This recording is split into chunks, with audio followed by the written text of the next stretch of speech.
Assalamu alaikum and good afternoon. On behalf of Muslim Professionals Forum, I would like to welcome all of you today's live broadcast from Muslim Professionals Forum's discussion and talk is Religion Welcome in Public Life. First of all, let me introduce myself. My name is Khaled Noor. By profession, I'm a lawyer, and I'm the chair of Muslim Professional Forum. And also, I'm a councillor in Red Beach Council. We are very fortunate today that we have with us as a distinguished guest and Professor TARIQ MODOOD. He is a professor of sociology, politics and public policy, and founding director of the Center for the Study of Ethnicity and Citizenship at the University of Bristol. He is also the co-founder of the journal Ethnicities. He has held over 40 grants and consultancies and is responsible for over 35 co-authored and co-edited books and reports in over 250 articles and chapters. His work is frequently cited by policymakers and practitioners and it influenced public policy on several occasions. He was awarded an MBE for service to social science and ethnic relations in 2001, made a fellow of the Academy of Social Science UK in 2004, and elected a fellow of the British Academy in 2017. He served on the Commission on the Future of Multi-Ethnic Britain, the National Ethnicity Panel, and the Commission on Religion and Belief in British Public Life. His latest books include Essay on Secularism and Multiculturalism in 2019, and Multiculturalism as Civic Idea. The latest books of which he is co-author include Multiculturalism, Interculturalism, and Problem Religious Diversity, and European Problem and Asian Challenge.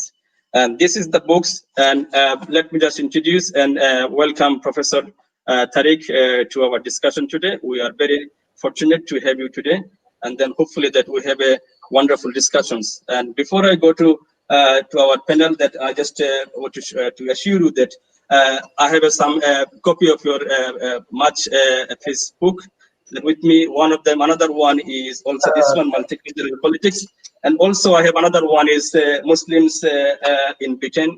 This is you have written a foreword on this matter. So I have a full understanding about your writing and about your career and about your thought, and I will have a good question from you, from me, and also from audience. And first of all, I would like to welcome all my audience, those who are watching all over the world via Facebook Live, and you can ask or write your question on the Facebook comments. So I'll pick some question.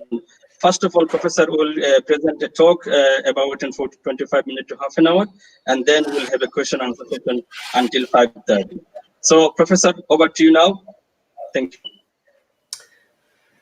Good, thank you, and Assalamu alaikum to everybody. Thank you for Muslim Professionals Forum for inviting me, giving me the opportunity to address you all, and thank you to Councillor Khaled Noor for organizing this event and for his kind introduction. So if we could have the PowerPoint on the shared screen, Shah.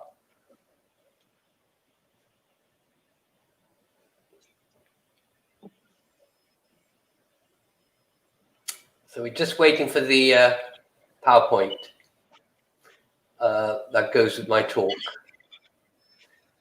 Everything worked fine when we were looking at it a few minutes ago. Let's see.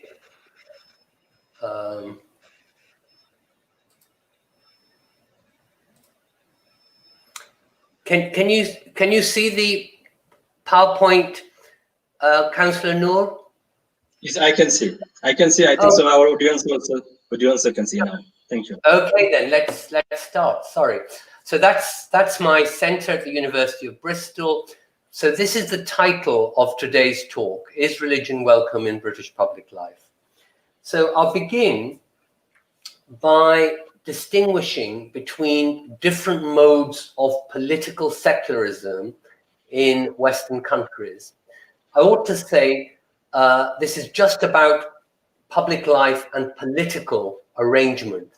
Some people think of secularism as a philosophy to do with atheism and things like that. That's got no part in my talk today. I'm just talking about the politics. And my first point is that there are three, at least three, I should say, ways of thinking about the politics of how the state and religion relate to each other in Western countries. And this relationship I call secularism. As I say, there are at least three different relationships. So the first one, as you can see from the slide, I'm calling liberal US political secularism. And this consists of a most extensive freedom of religion, probably more freedom of religion in this system, in the American system, than anywhere else, or certainly most other places.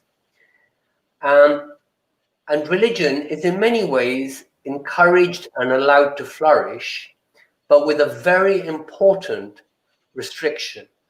And the restriction is that no religion should enjoy any relationship with the state, meaning the president, the House of Congress and the Senate, the judiciary, the Supreme Court, taxation, nothing like that. The laws of the country, they shouldn't be connected to any one religion.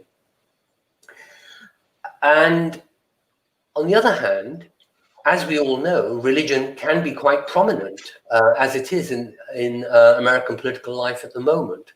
And no one has a problem with that, or well, some people may have a problem with that. But this particular mode of secularism, this liberal mode, doesn't have a problem with that.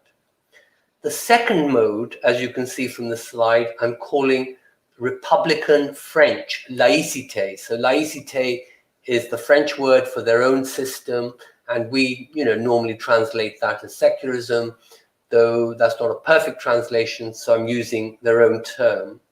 And the key feature of the French system, which is quite different from the American, is that religion should be absent or highly restricted in public life.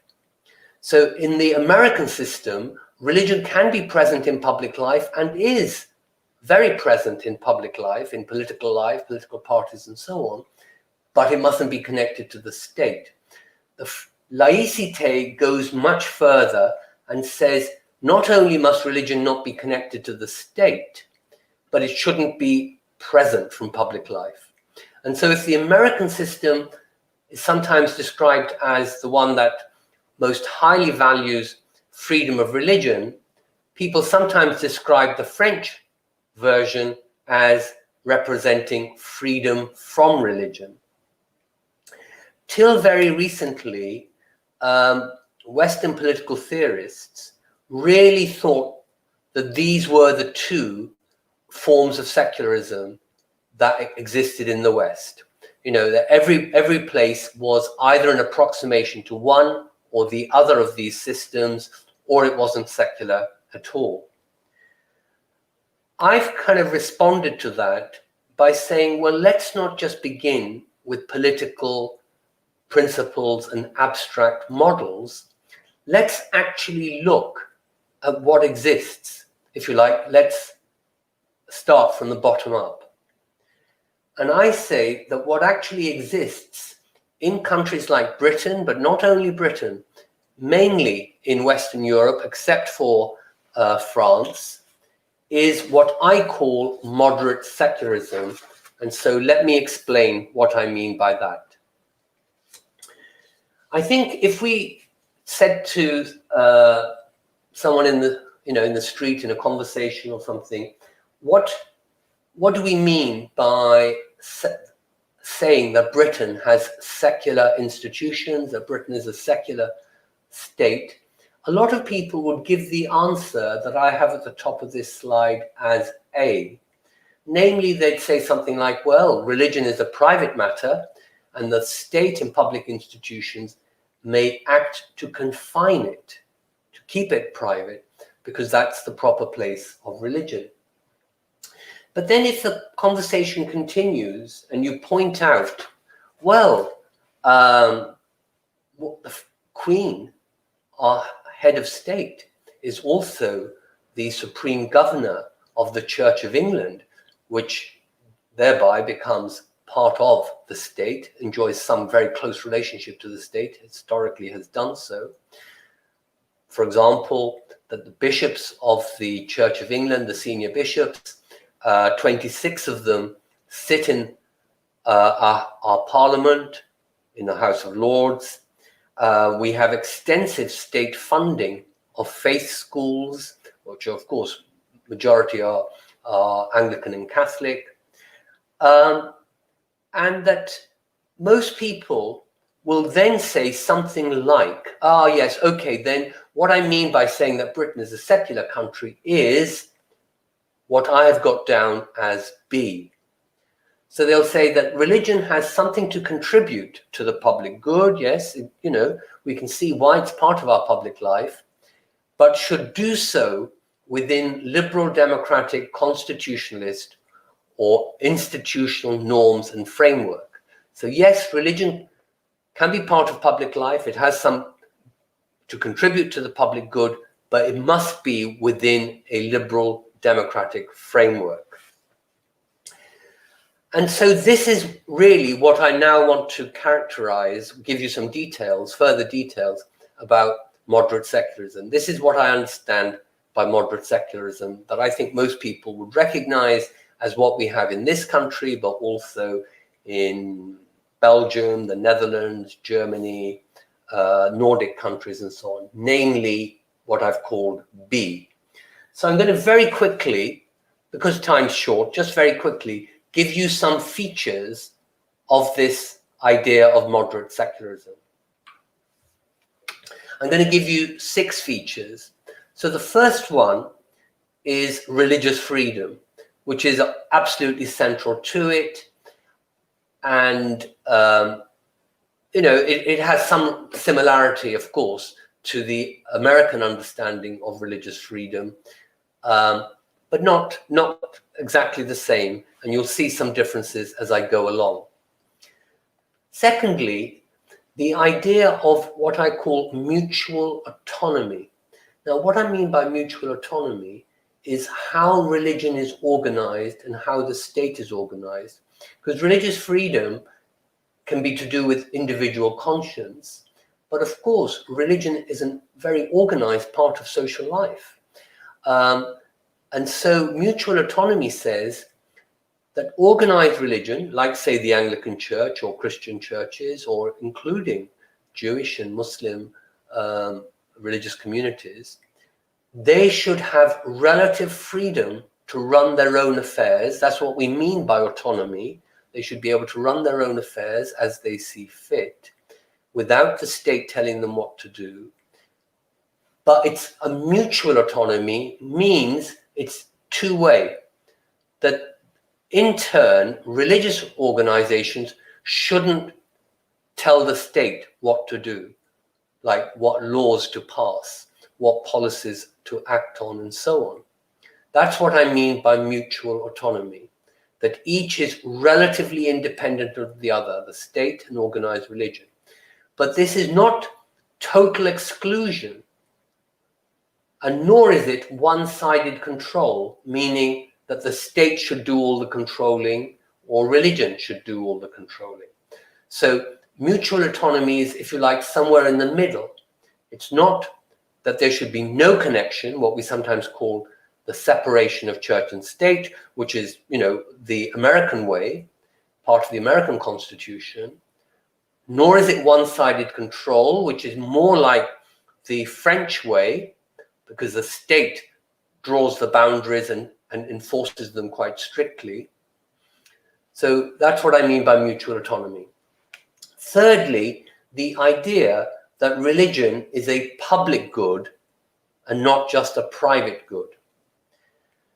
So of course we all recognize that religion can be a private good, of course. You know, at times of grief, for instance, people's faith gives them strength and bring people together. to get over difficult times. And, you know, we all recognize that it's a private good. But here in moderate secularism is an understanding that religion can be a public good. For instance, it can run good schools, or it can engage in charitable activity, which can raise money to help poor, homeless people, people with various kinds of social needs, and not just raise money or contribute donations. People contribute their time and effort. So it's religion, organized religion, is one of the principal sources of charitable activity in Britain and other similar countries. So that's what I mean by saying that religion can be a public good. That takes me now to number 4. So the church, that is to say, the organizer of this public good. So I'm calling it here the church, but it could be really just organized religion, belongs to the people or country, not just to its individual members. I think this is the case in Britain, especially in England, and I'll illustrate that by saying that, for instance, a lot of people who don't go to church, Anglicans in particular, want to have a wedding in an Anglican church, in a Church of England building. And when they go to the vicar, or they pick up the phone to organize that, to request that, the vicar doesn't say to them, "Oh, who are you? I don't know you. Why should I let you use my church for your wedding?" And they would be quite dismayed if the vicar did do that. Rather, the vicar says, "Yes, all right, let me look at the diary. Let me see when I can fit you in," and so on. Whereas in most churches, rather than the national church, in most churches, and certainly in the United States, the church is thought to belong to its individual members. It doesn't belong to the country, to the people as a whole, but to its individual members. Let me give you another example, which isn't to do with private life, like weddings. The question of women bishops has been a big public controversial question in England for a couple of decades. Perhaps it's resolved now, not entirely, but largely, perhaps it's resolved. But it has been a very big issue for a number of years, decades, in fact. And I remember that when the last time the Church of England voted on the matter through what is called its synod, it rejected, it didn't get enough of a majority to carry through the idea of women bishops. And there were a lot of very annoyed people in the country, politicians, journalists, public intellectuals, commentators of all kind. I remember reading a Guardian editorial condemning that vote. But they were condemning it because they thought what happens in the Church of England is a matter for the country, not just for its individual members. And that's very different to how we treat the issue of women bishops or women imams or women rabbis in the Catholic Church, in Orthodox Judaism, or in Orthodox Islam. Nobody tells the Catholic Church, "Oh, you've got to have women bishops." It's just regarded, well, this is what Catholics do. It's up to the Catholic Church and the Pope and so on. And similarly with Orthodox rabbis and imams. But with the Anglican Church, because it is the church belonging to the country, everybody, whether they are believers, whether they go to worship in the church or anything like that, doesn't matter. Everyone feels how the church runs itself is a matter of public debate that the whole country can have a view on. I said I was going to give you 6 features about this kind of arrangement that we have in Britain that I call moderate secularism. So I've now given you 4 that leaves two more, and it's these two. So number 5 is that it is legitimate for the state to be involved in bringing out the public good element of organized religion. And I've got in brackets here, and not just protecting the public good from the dangers that organized religion can pose, which perhaps any state might feel a duty to do so. This is a positive function, not just a negative protective one. And it's totally the opposite of where I started with the United States, where I said to you, their idea of secularism is that the state and religion, organized religion, shall have no contact with each other. There should be no involvement. To use a term that they use, there should be no entanglement. But that is not the view in Western Europe, and it's not the view in Britain. We think, yes, the state sometimes can be involved, perhaps not indefinitely or about any matters, but some matters. Funding of faith schools is a very good example. But to repeat a point that I made earlier on, which is this number 6, all that I've described in 1 to 5 must be done within liberal democratic constitutionalism. So that's what I mean by moderate secularism. But now I want to add something to moderate secularism.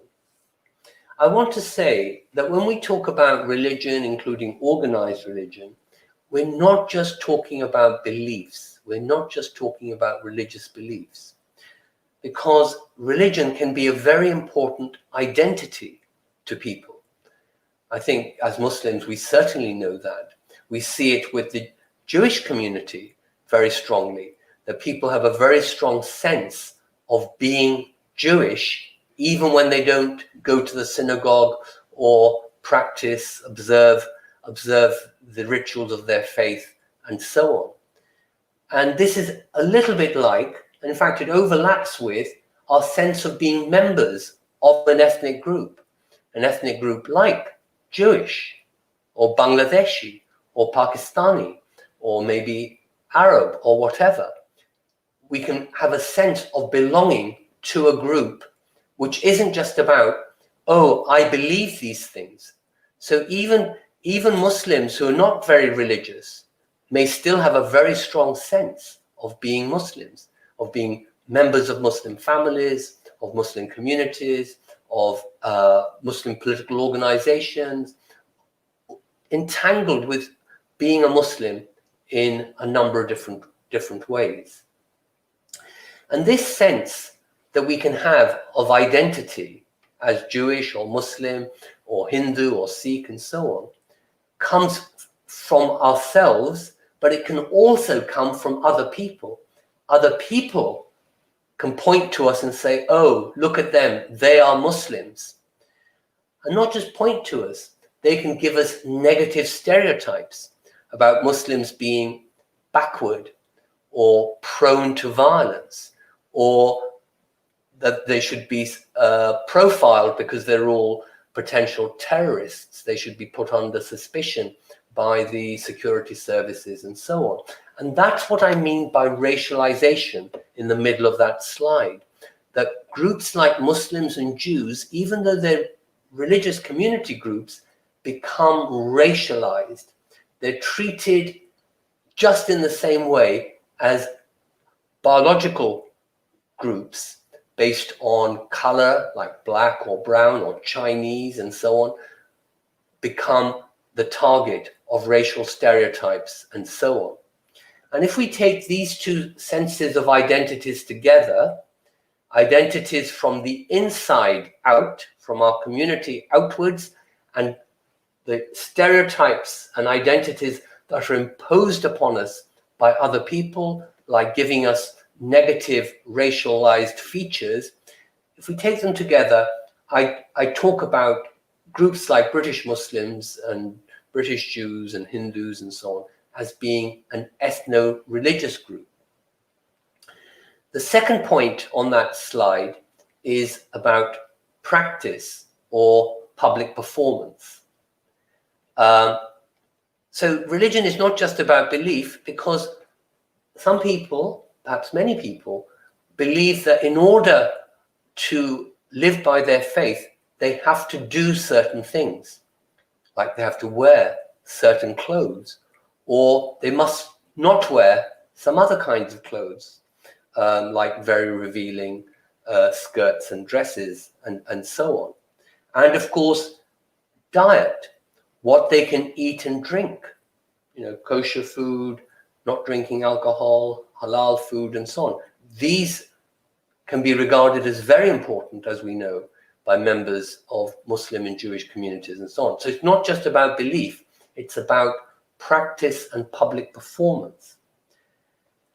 And given that's the case, it means that institutions like schools and hospitals and the BBC and the universities and so on, they need to adapt in order to accommodate people who have certain identities and people who have certain practice requirements, whether, as I say, it's dress or dietary, or need places for prayer, days off on holy days, and so on.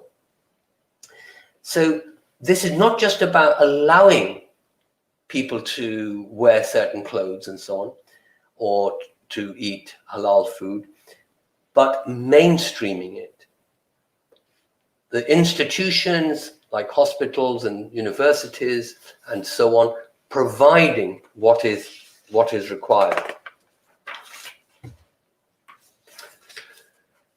I think that, and I'm moving towards the end now, I think that some people sometimes describe this country as a Christian country or a Christian-dominated country, where everyone else who's not a Christian is made to feel less than significant, not as significant as Anglicans say. Other people take an alternative view and they say, well, that may have been true in the past, but today countries like Britain and most of Western countries have become secularized. They've become secular countries. So I kind of respond to that on this slide by saying that what we have actually is a triangle of forces. We don't have a monopoly or a single domination by one or the other. We have a triangle of forces. And if we think about the population, I think that, churches and Christians are clearly a powerful force in society. But given how trends have been over the last few decades or even longer, Christians now are probably less than 40% of the population of this country. And I think Christians, Anglicans would be less than half of that. So Anglicans are half or less than half of all Christians in the United Kingdom. Secondly, we have non-Christian, I've got here actually, non-Christian religious groups. I mean here groups like Jews and Hindus and Muslims and so on. They form about 10% of the population, and of course they have some degree of influence and power in the country, not comparable to Christians, but to some extent, both at local levels and in through government policy at a state level and so on. And they form about 10% of the population, though they are a growing part. So that 10% is a rising part. At the moment, it's about 10%, and Muslims are about half of all people in this country who are not Christian, but are religious. So Muslims would be roughly around 5%, maybe now 6%, something like that. And then the third group we have are people who say they are not religious.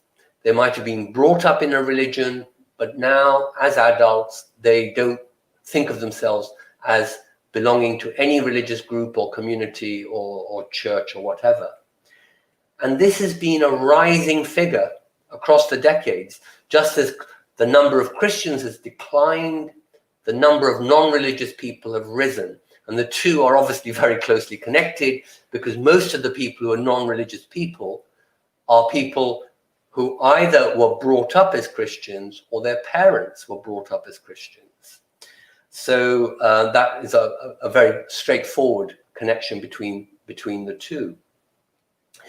And so thinking about, like, what is the dominant force in this country, you know, when we talk about, are we a Christian country, a secular country, a multi-faith country, and so on. I mean, one way of kind of posing that question might be, well, who are the natural allies? Because if you've got three groups, maybe two are closer to each other than the third. If so, which two? So which two are the natural allies? And here I think opinion is divided. I don't think there is a straightforward answer to that question. And I'll illustrate that by saying that Pope John Paul, when he was Pope, he thought the natural allies were 1 and 2, because he thought that religious people, people of faith, had more in common with each other, even despite their different religions, than they had with people without faith to guide their lives. But on the other hand, Pope Benedict reversed that, and he thought that actually 1 and 3 had the most in common, because they belonged to Western traditions of thinking, Western traditions of rationality, he said, Western traditions of ethics and law, and so on. So he said, well, actually, Christians and secularists have a lot in common. Now, of course, they have some things in common, but whether quite what he envisaged is doubtful. And certainly lots of philosophers and secular intellectuals said that he was wrong in the characterization that he offered. And then the final thing to mention here is, are we seeing the rise of Christian identity? I mentioned only in the previous slide that people can have a sense of belonging to a religious community like Jewish or Muslim without necessarily being particularly religious or participating in all the rituals or following all the rules. But it can be very important in their lives, in who they associate with, in their sense of identity, in all kinds of ways. And there is some suggestion that maybe, even though we continue to see a decline in Christian faith and observance, we might be beginning to see a rise of Christian identity, just as we see with minority identities. A good example would be Germany and Austria, where church-going continues to be in decline, as it is nearly everywhere else in Europe, but there is a sense that Christian identity is rising. Often it is connected with an anti-Muslim or anti-Islamic sentiment and is connected to right-wing populist parties. And of course, that could happen in this country. I'm not saying it will, and there are some small indications of similar trends like that in Britain, but nothing like the example I gave of Germany and Austria.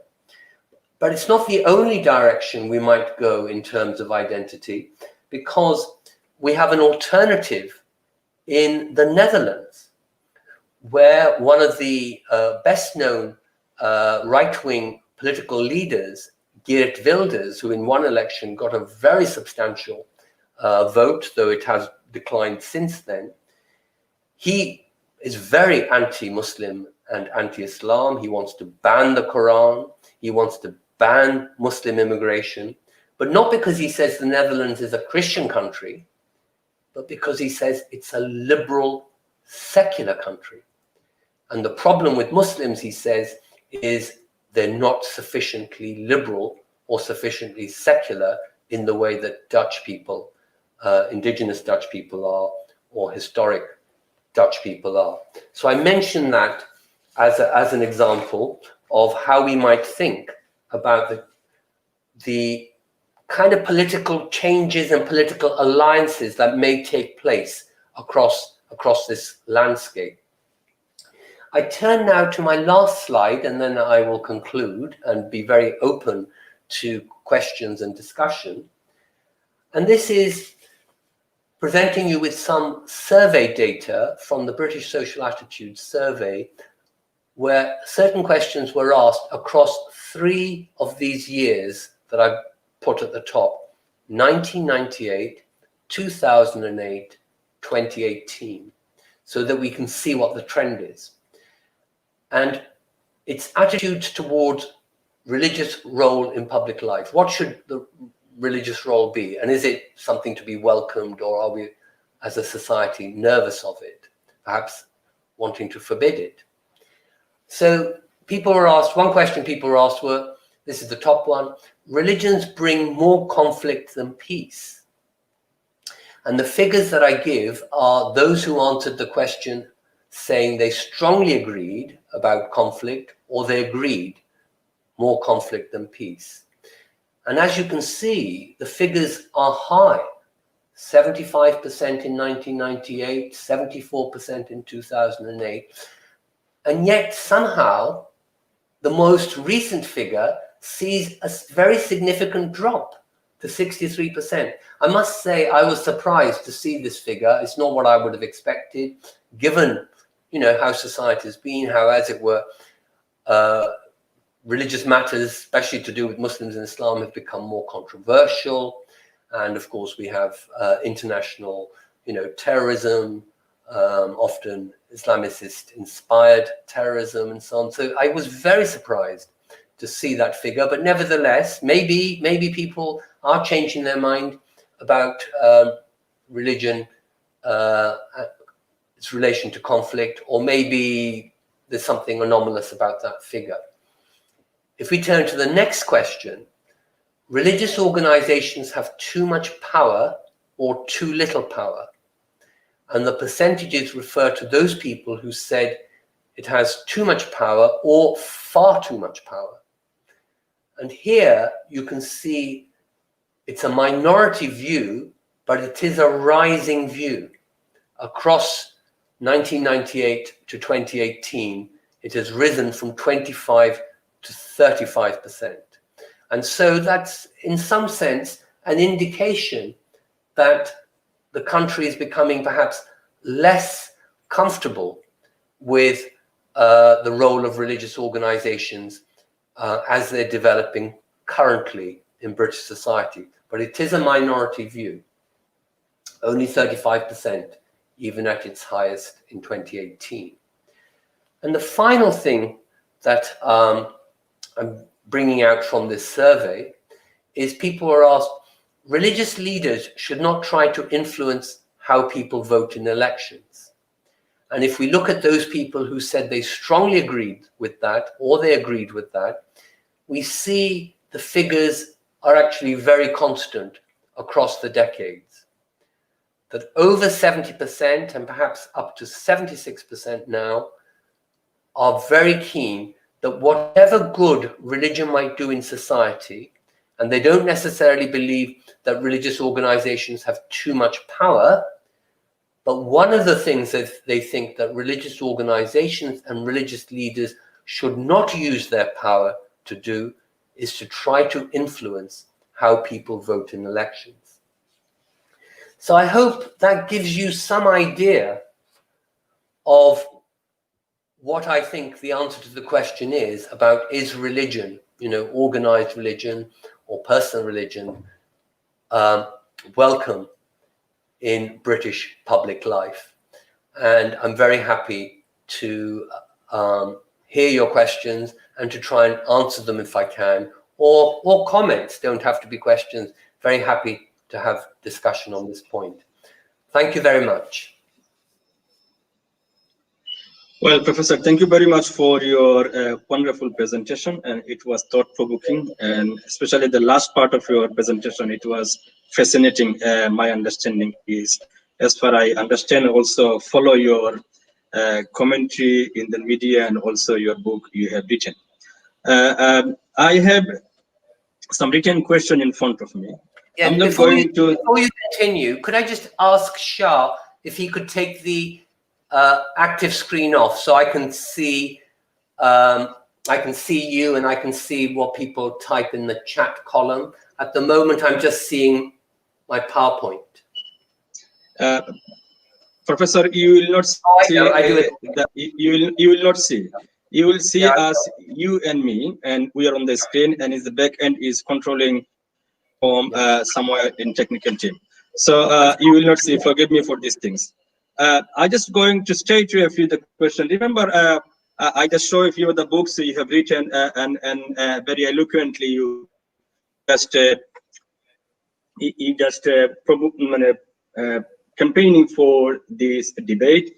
And this is also another one is written in long time ago, and also recently the another is a good book also you have what you call written a forward. So I consulted to prepare my question for you. One of these things. One of the question is I just want to quote one of the book from you, like multiculturalism.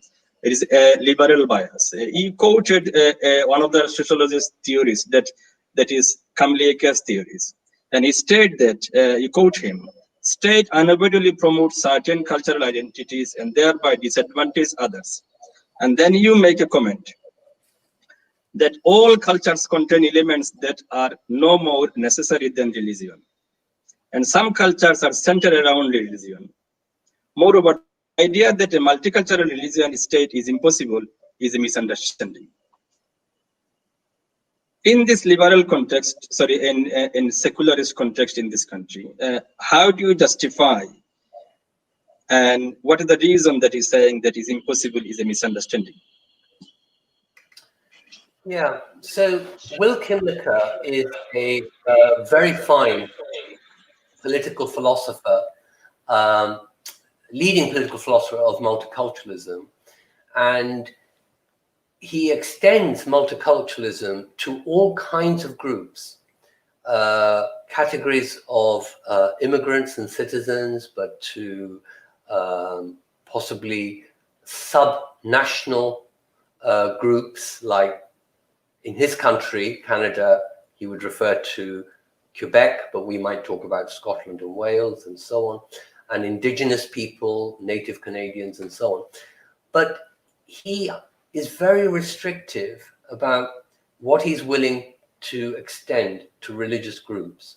So in a way, I was kind of challenging him as to why does he think that his arguments, you know, some very well presented arguments, that his arguments apply to so many different categories of groups, but they don't apply to religious groups, where he takes the view about the place of religion in public life, of religious groups in public life, which is closer to that in the United States, though Canada is by no means actually the same as the United States, and in some respects it's actually more like Britain.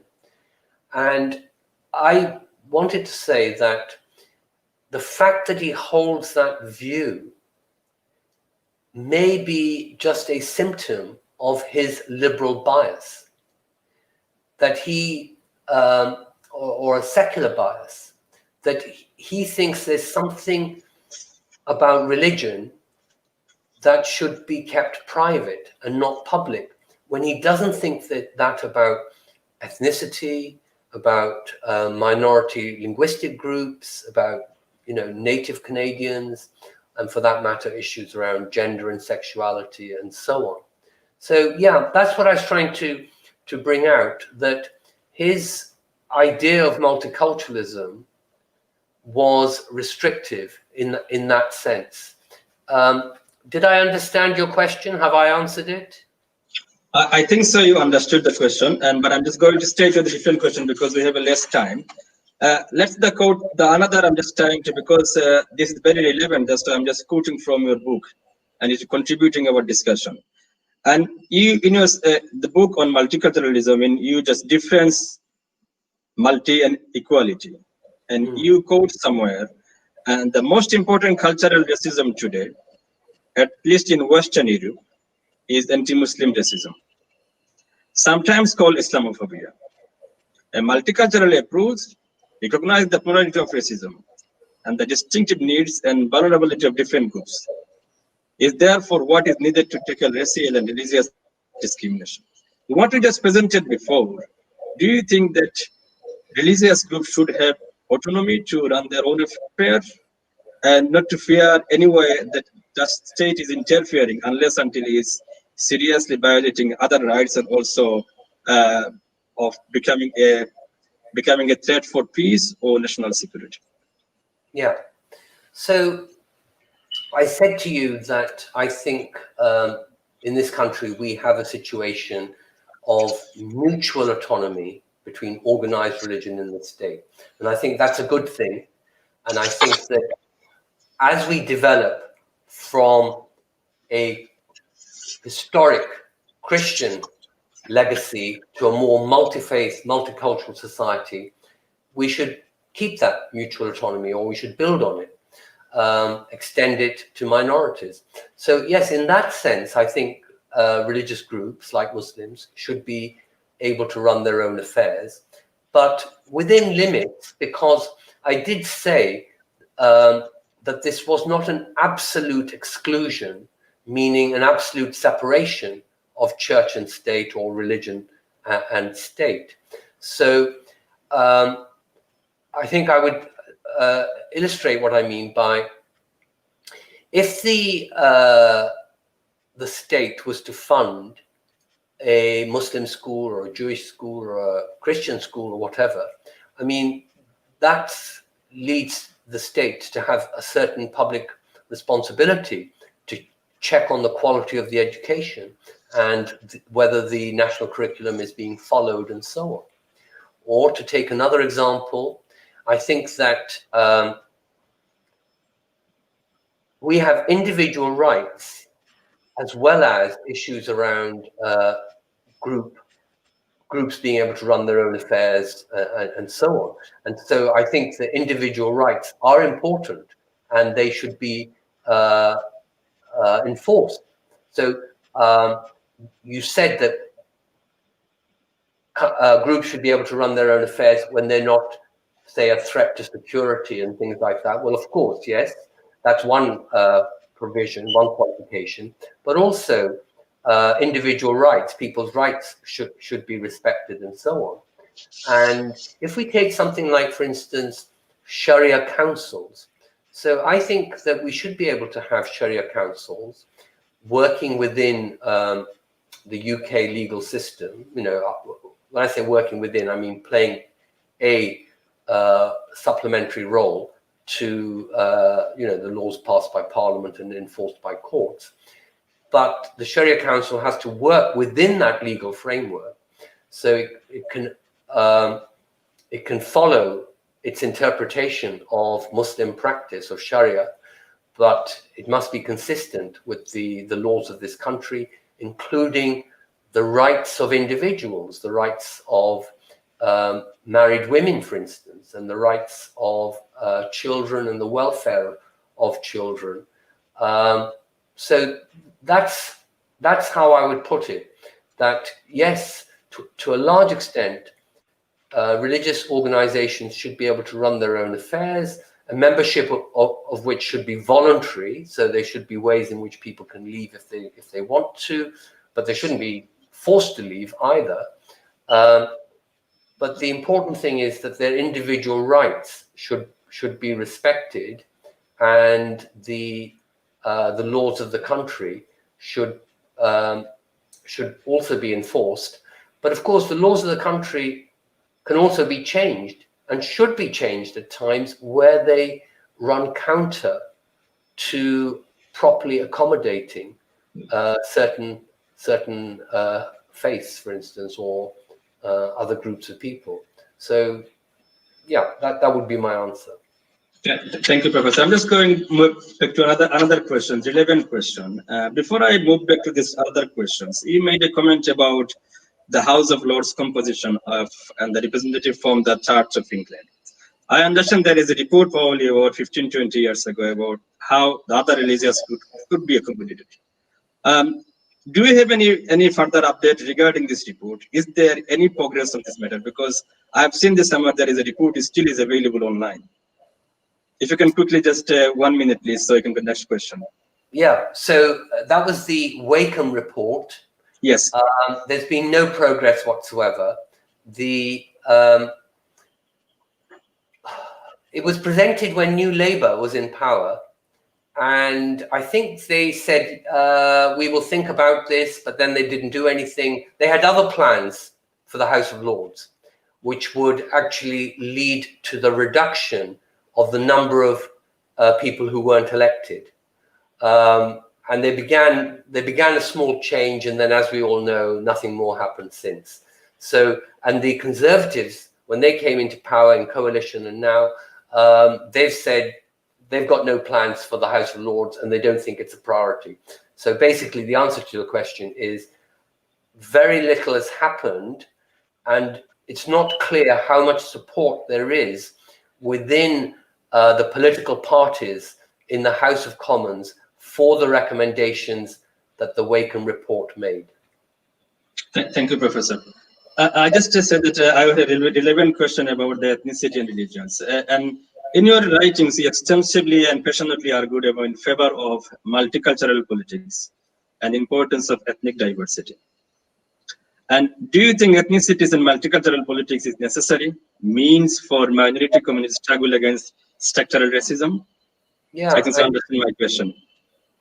Yes, I do. So, first of all, I think groups need to speak up and be allowed to speak up in an organized way, not just individuals. They need to be given the space to debate what they think is the problem, racism, for instance. So they should be allowed to talk about their experiences and their understanding of ways in which they feel they are excluded or stereotyped, inferiorized, made to seem to be inferior to other groups of people or rest of society. So I think in that sense, groups coming to a certain kind of political consciousness and organization through discussion and activism, I think that's essential to identifying the problem, let alone challenging it. And then challenging it, of course, requires some political mobilization, what in old language we used to call lobbying or pressure group politics. It also requires the formation of political alliances. No minority by itself is going to be able to change the country, to change the laws and so on. And so it means working with established political parties, for instance. And of course, we see this very, very clearly in the way that Muslims over a couple of decades, several decades, have gravitated to the Labour Party and have become a very active constituency within the Labour Party.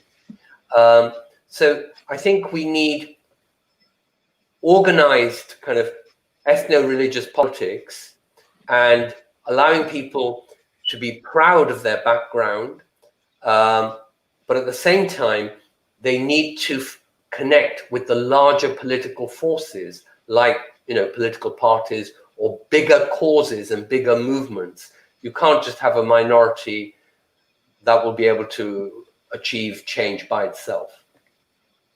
Well, Professor, thank you. I just wanted to ask the question about the political one, the last one, but I think so this is the right time for me asking this question about the Muslim participation and presentation in democracy in the UK.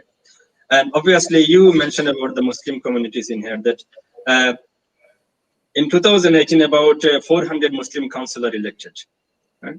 In the last general election, we have a good number of Muslim MP enter into parliament, and including 18 of them are Muslims. And fortunately, London Mayor Sadiq Khan also is a Muslim. Right?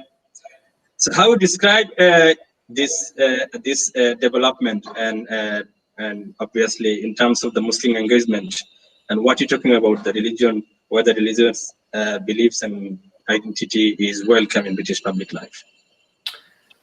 Yeah, so I think this is an example of where a certain kind of identity politics or ethnic or ethno-religious group politics has made some headway.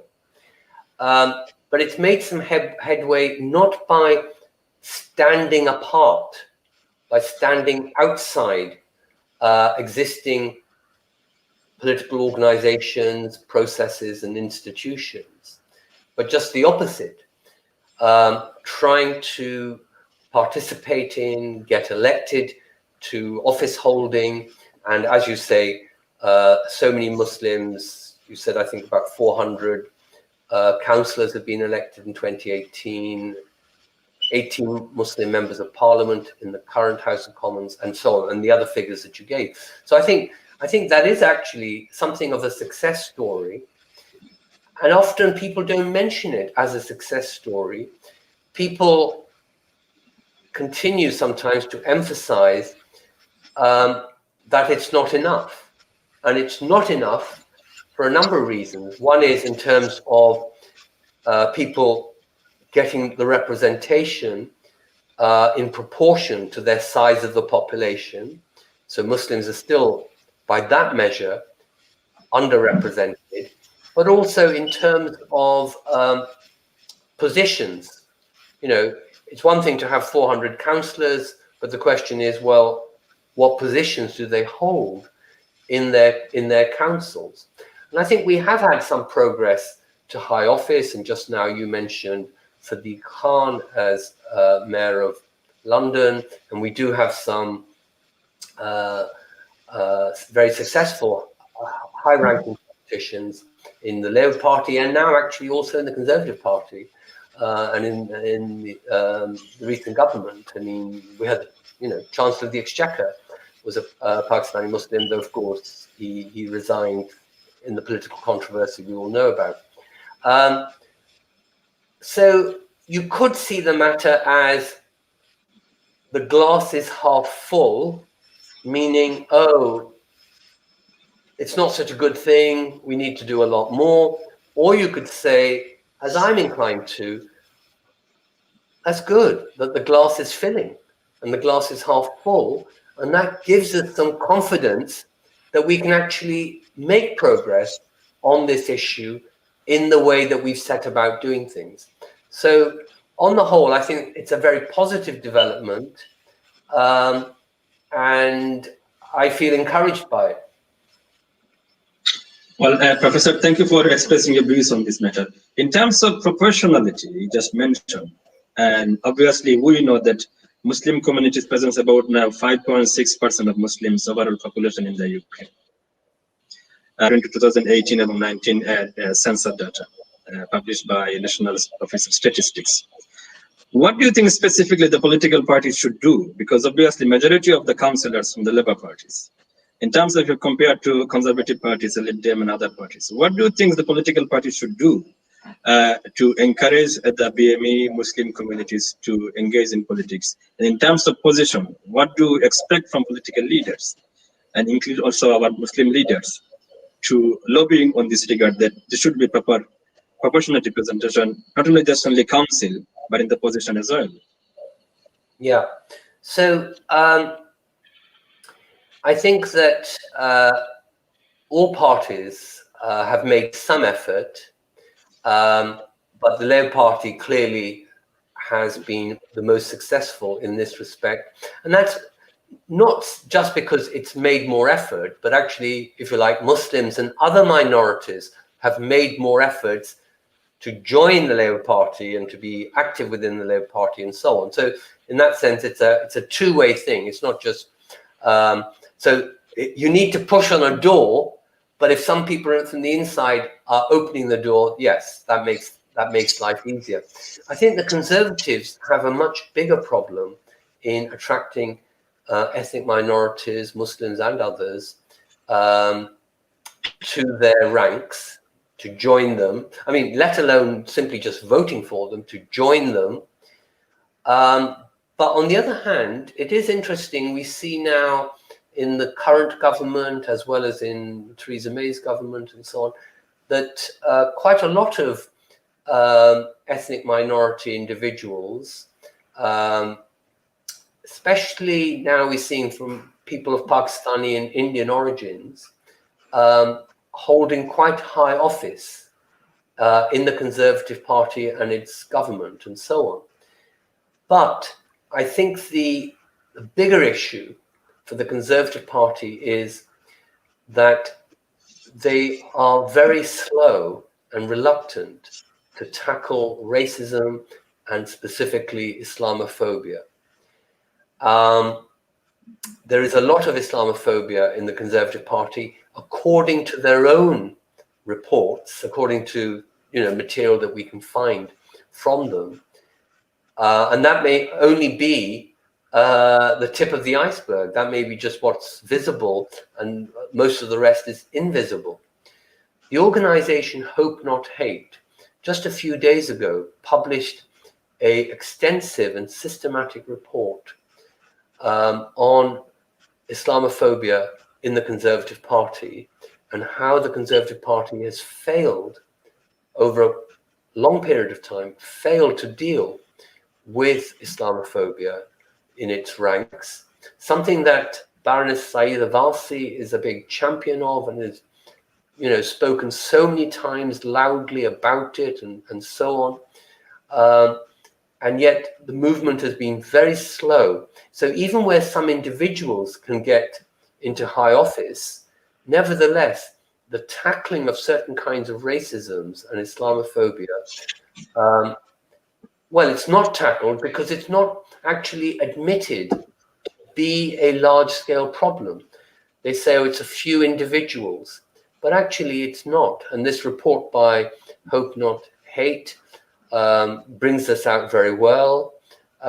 If we look at online communications between people who are conservatives or on conservative sites, we see a lot of derogatory remarks about Muslims, insulting remarks, the use of stereotypes, and in some ways it comes down from the Prime Minister himself. We know that he's made derogatory remarks about some Muslim women's dress, conservative dress, a modest dress, and when asked to apologize, he absolutely refused to do so. So obviously that then sets the example, sets the tone. So when we had the leadership election for the Conservative Party, one of the candidates, Mr. Sajid, he said, look, I'm going to give priority to investigating Islamophobia in the Conservative Party. And then the other candidate said, oh, so will I, including Boris Johnson. But he hasn't done so. He's been very slow to do so. They have set up, I have to say, they have set up a body to investigate this, not an independent body, as Baroness Warsi has been calling for, as the Muslim Council of Britain has been calling for, and now the Hope Not Hate is calling for. They haven't set up an independent inquiry, but they have set up something within the party structure. And, well, it'll be interesting to see what it comes up with. I can't say that I'm filled with confidence that they will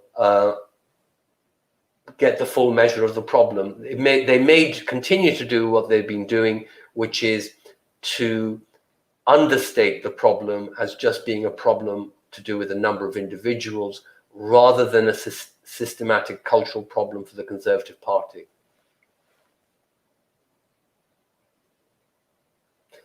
I can't hear you anymore. Have you muted yourself?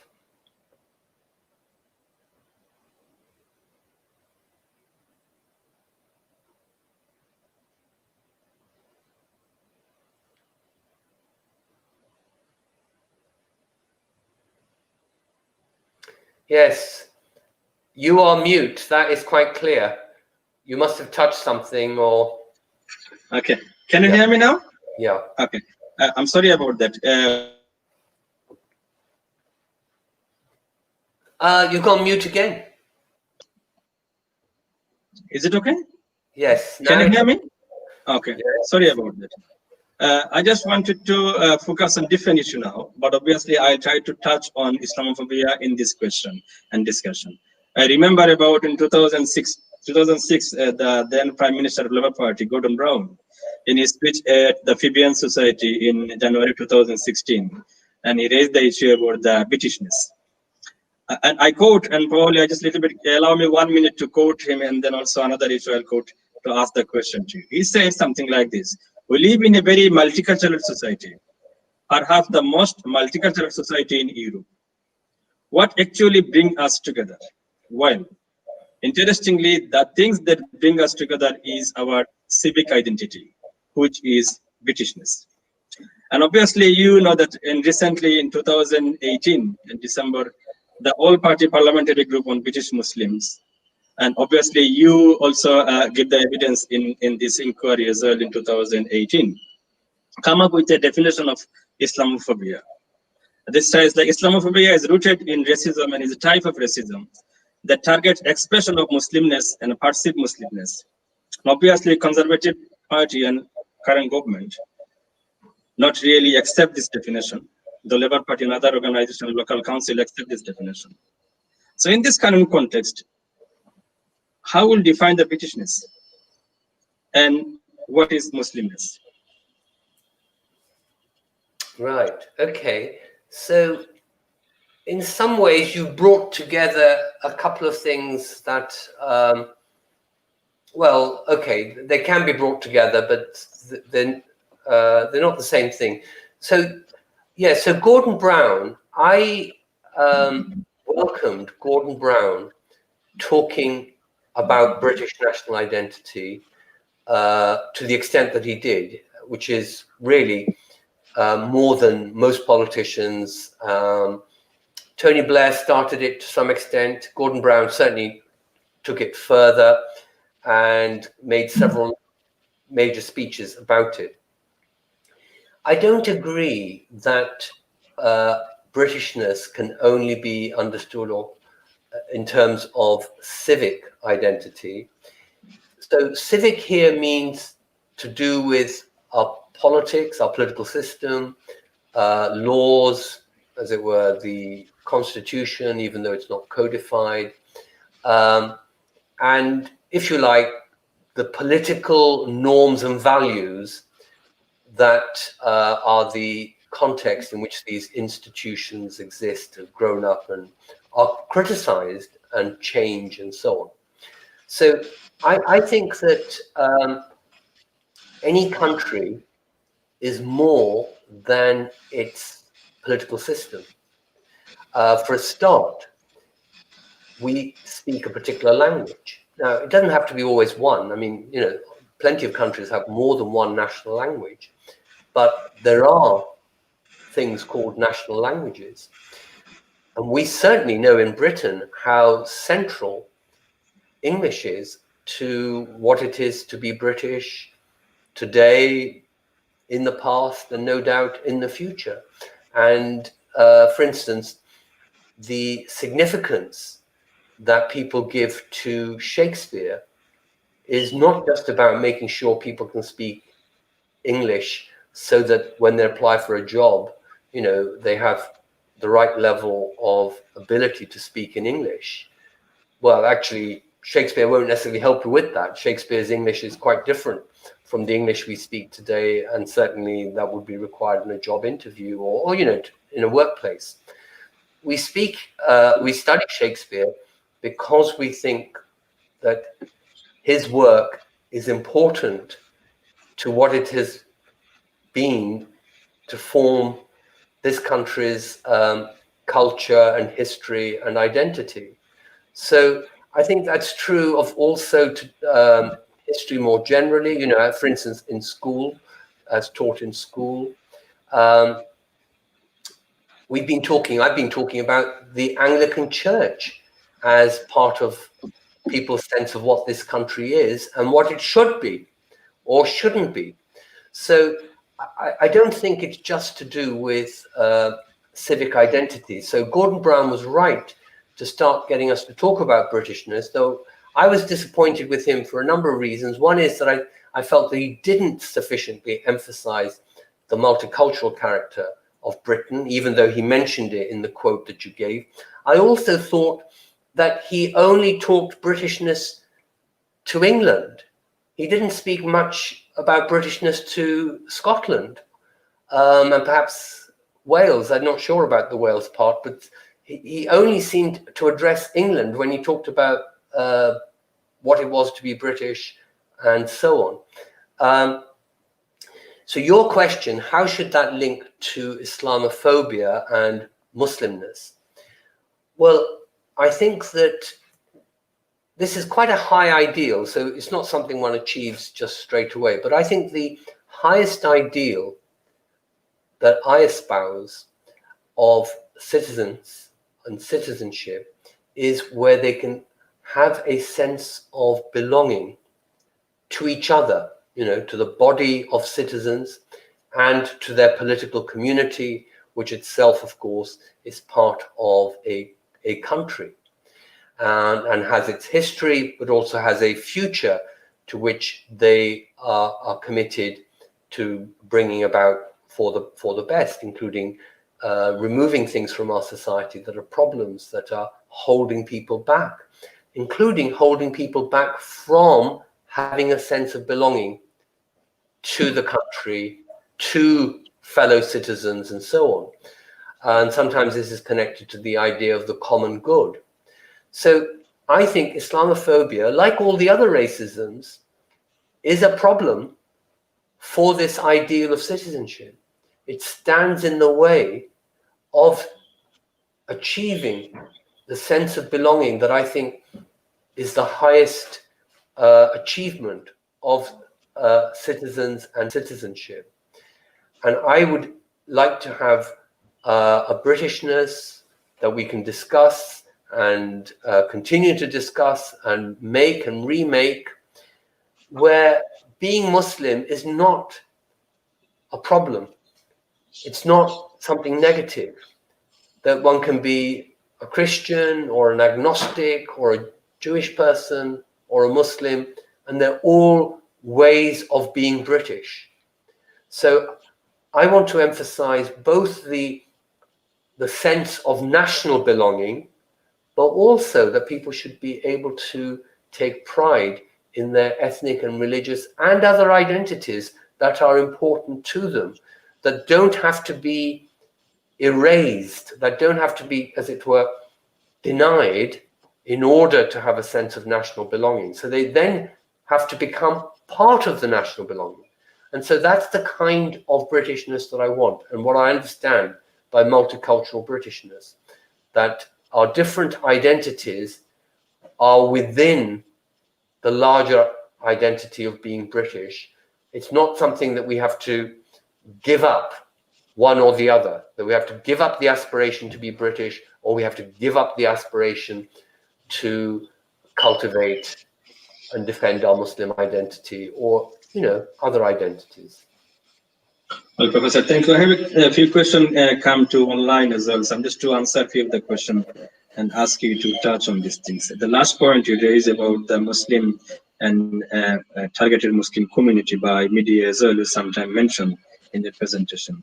So question is, are Muslims portrayed more negatively in the British media than other religions? And if so, what can be done to improve these circumstances or a negative attitude of media? Yeah. Can you still hear me? I'm not muted or anything? No? Good. No, we can still hear you, yes. Thank you. Good. Well, the answer to the question about Muslims in the media is yes.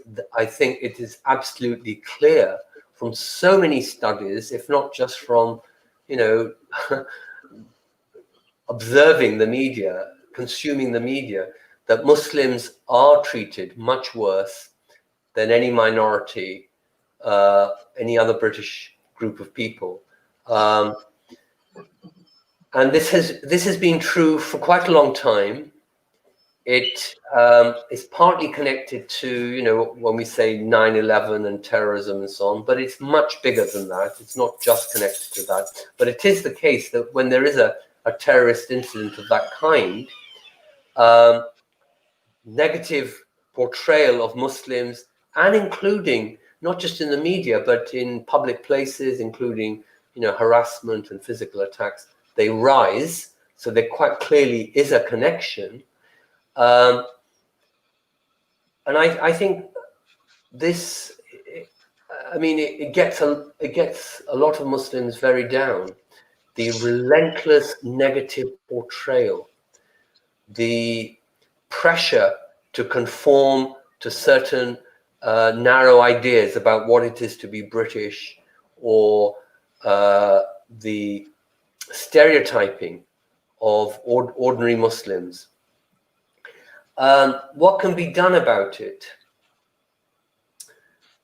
I mean, there are some campaigns within the media, but in particular by pressure groups who've managed to forge some kind of link, some kind of dialogue with the media. So one of the best campaigners that has emerged in the last couple of years as a critic and a systematic monitoring critic of Islamophobia and the misrepresentation, factual and other misrepresentation of Muslims in the media, is actually Miqdad Versi, who's the Assistant General Secretary of the Muslim Council of Britain. And initially he was doing it all by himself with very limited resources, but I understand now that he is better resourced, and there's a small team around him, and the Muslim Council of Britain, you know, very much own that project. And I think that is essential, because the media won't change itself by itself. It very much needs people to speak up, to bring matters to the attention of the media repeatedly. It's not a matter of just doing it once or twice, repeatedly and continuously. You know, so we're talking about a campaign, and then, you know, to forge some kind of links and dialogue, you know, on committees and so on, to change things. And that can include training sessions, or at least kind of workshops and so on. And I think some of the media is doing that, has been doing that. One example that I think is a good one, but I'm not saying this is the only one, it's just the one I'm aware of, is I think the Guardian newspaper has continuous dialogue, continuous links with Muslim pressure groups, or just Muslims, in order to find out whether how they're presenting Muslims is, if you like, acceptable to Muslims, and whether there are Muslim stories that are simply getting ignored in the mainstream media. So I suppose there is an issue about to what extent there should be legal regulation, and to what extent the media, like the newspapers, should just regulate themselves collectively through their own association and so on. On the whole, I don't like lots of legal regulation, especially about matters where there is, you know, some scope for interpretation, or where matters need to be aired and debated and so on. So there is a kind of, you know, free speech dimension, and independence of the press is obviously a very important element in any country, certainly in a democracy. But I am very disappointed, or perhaps I put it stronger than that, I do despair at how long it's taking to make progress on this front. We are making some progress, but it's really not enough.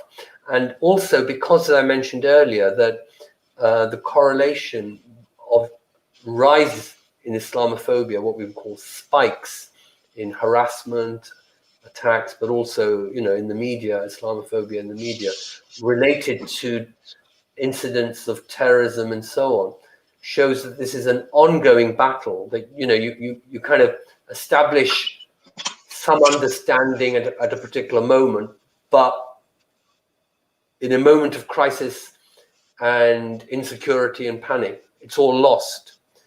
I think we need to persist in this pressure. I don't think we've gone anywhere near far enough, and perhaps there will be some legal requirements. I mean, the Leveson inquiry that was set up to look at abuses by the press included a section on Islamophobia, and it said that it was warning that the matter was reaching a point where perhaps self-regulation could not be relied upon, and I think that's still the case. Professor, thank you. I think so.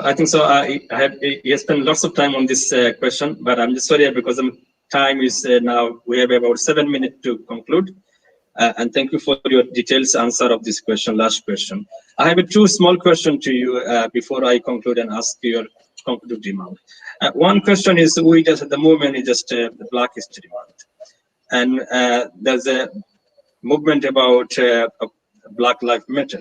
There is some debate and discussion that whether Muslim communities, as also minority communities and also community leaders, are we doing our part to take part of this movement? Because we are on the same page. What is your opinion? What do you think Muslim community should be doing? Yeah, so obviously, some Muslims are Black. There seems to be an echo. Oh, it's gone now. Some Muslims are Black, and they, some of them are very active in Black communities and Black organizations, and also in Black History Month. So I think Muslims should definitely be supporting and participating in Black History Month, as should everybody else. And it may well be that Muslims have been slow to do so. I think the other side of the coin is how to get something similar for Muslims as well. Because, of course, I mean, Black History Month is, proven to be very successful, and especially at the moment, with the Black Lives Matter campaign and so on, it's very prominent. Those kinds of issues have become very prominent in the last few months in Britain.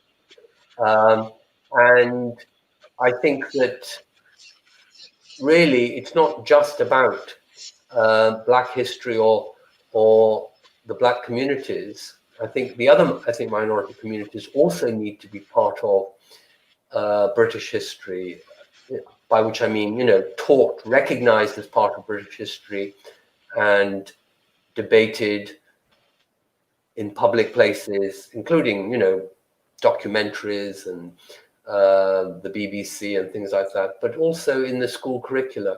So, I mean, for example, it's always struck me that just as slavery has been edited out of British history, so similarly, the place of Muslims in European history, whether in Al-Andalus in Spain or Sicily or the Balkans, or the tremendous contribution of Arab learning into Europe to raise the level of sciences, medicines, philosophy, and so on, which ultimately led to the kind of explosion of consciousness that we refer to as the Renaissance, that it's just not mentioned. I certainly didn't taught anything, though. Okay, my school days were a long time ago, but I know from others that it's not happening in schools today either.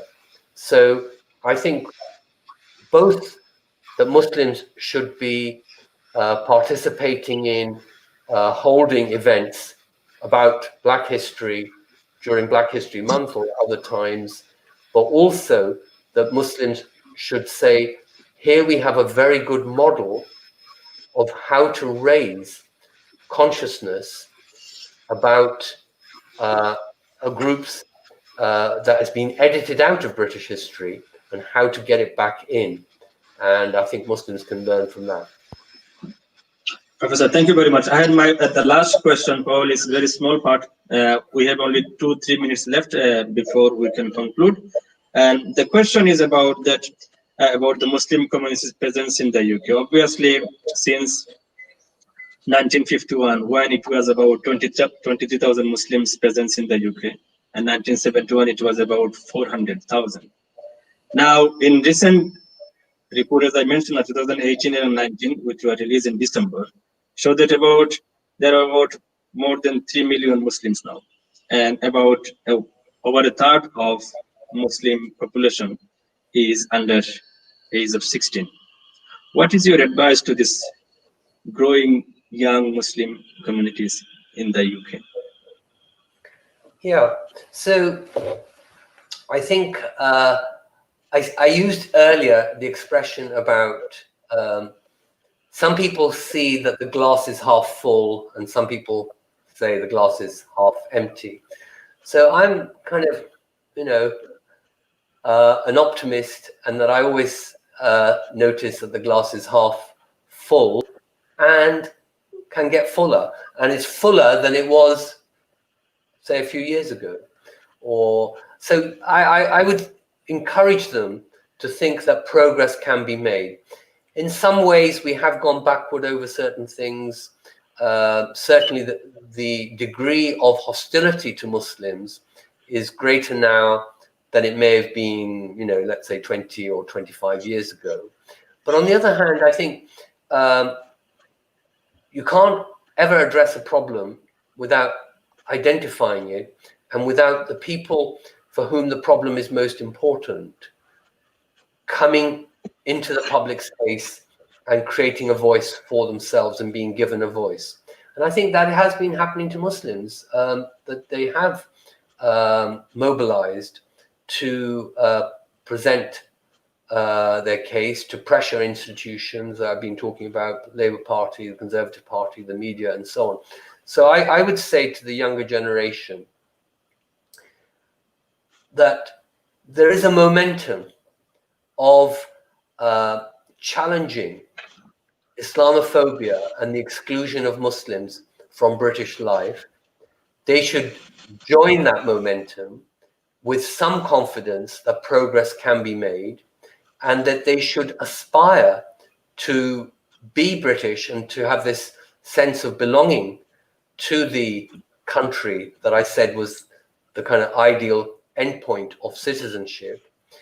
And they shouldn't be put off by those who are hostile to them, or by people who only see things in rather pessimistic, negative way, because that drains the idealism of politics and creates really a very cynical set of people who prefer to criticize from the sidelines than to act together to improve society.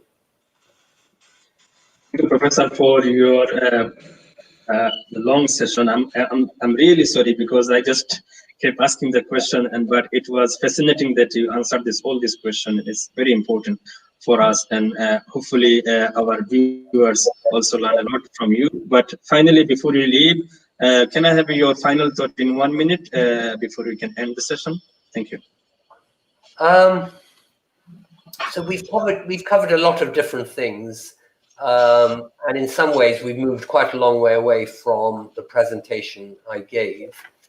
I would say that we shouldn't think about the place of religion in public life as if religion was separate from all the other things that matter to us. So in my presentation, I talked about the ethno-religious, the way that ethnicity, my heritage from Pakistan, my descent from a Pakistani family and so on can be connected to my sense of Muslim identity. But I think other things as well, like, you know, being Muslim and active in climate change activism, or being Muslim and being black, we were talking about a moment ago, or being Muslim and active in the Conservative Party, another thing that I talked about. So I would say that I would like to end on a note of optimism, in the sense that the circumstances aren't such that we should think that there is no prospect for achieving change for ourselves and increasing our greater understanding of ourselves and more equality in British life. I think the circumstances can go in different directions, and our participation collectively, not just as individuals, our participation is what is important in pushing things in the direction of equality and multiculturalism, which is obviously the direction I've been pushing things in. Professor, thank you very much for your wonderful presentation and answering all these questions in about 1.5 hour session. To our viewers, those who are watching this session, the live on Facebook, this recording will be in Facebook, although is available for you to watch if you missed this session. So those are watching and those who think that this discussion should be more widely circulated, please share this the page and link, so your friends and neighbors and relatives and our young generation can have the opportunity to benefit from Professor's some discussions and his recommendation. And finally, I would like to thank you all for your questions. And there is some problem with some connection and some networking issues, and we apologize for this inconvenience of this session. For being with us. Have a lovely evening. Assalamu alaikum and good evening. Thank you very much.